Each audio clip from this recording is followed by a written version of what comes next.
If you trade crypto in South Africa, you are going to want to pay close attention.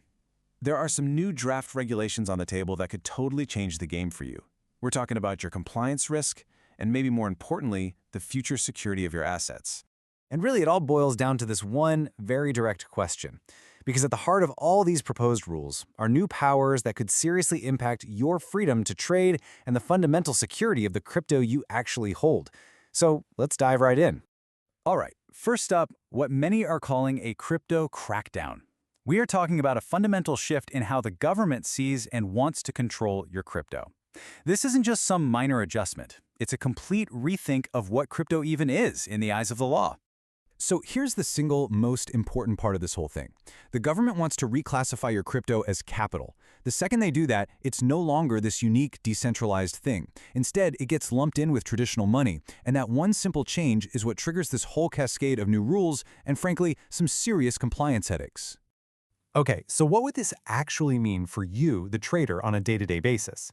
Let's break down the practical side of things, because this is where the risks to your assets really start to become clear. I mean, just look at this list. It shows you just how much control we're talking about. You'd have to declare everything you own, get government permission just to move it overseas, and you'd face new limits on your trading. But that last point, that's the one that should really get your attention. The power to freeze or even seize your crypto if they think you're not compliant. And to be perfectly clear, this redefinition, this one little word change, is the legal key that unlocks all those other powers. The second crypto is legally capital, it falls under these old-school laws designed to control money leaving the country, laws that were written way, way before anyone had even heard of a decentralized ledger. And here's the kicker, the timeline. The draft rules would give you just 30 days. 30 days to declare all of your crypto holdings everywhere in the world to the authorities. For a lot of people, that is an incredibly tight deadline for what could be a really complex process. But this is where the plot really thickens. The government's big plan doesn't just exist on its own. Nope, it's actually in direct conflict with a major court ruling that just happened. I mean, look at this. It lays out the battle perfectly. On one side, you've got the court saying, hey, crypto doesn't fit the current legal definition of capital. And on the other, you've got the regulators drafting new rules to say, oh, yes, it will. This creates this massive legal gray area and pretty much sets the stage for a huge fight. This quote from the High Court is so critical.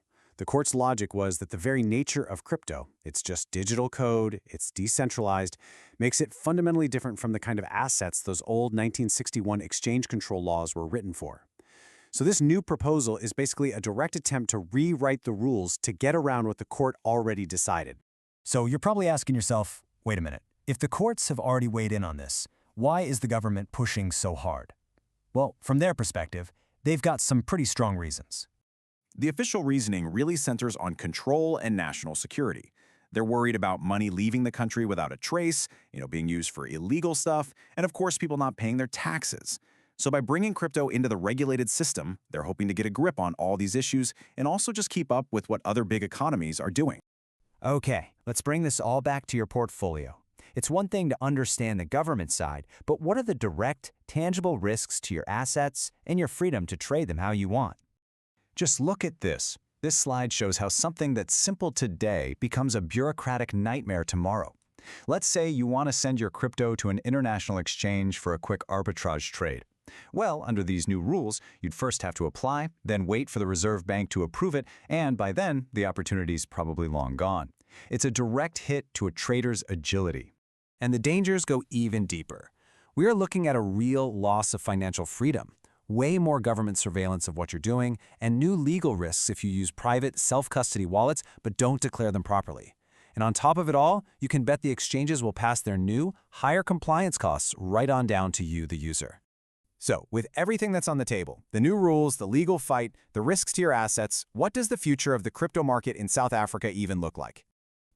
It could really go one of two ways. On the one hand, if the regulations are too heavy, you could see innovation slow down, retail investors get scared off, and traders just move to offshore platforms to keep their freedom.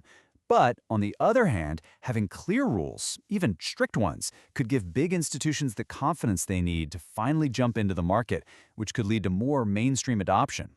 It's a classic trade-off. And that really leaves us with the ultimate question, doesn't it?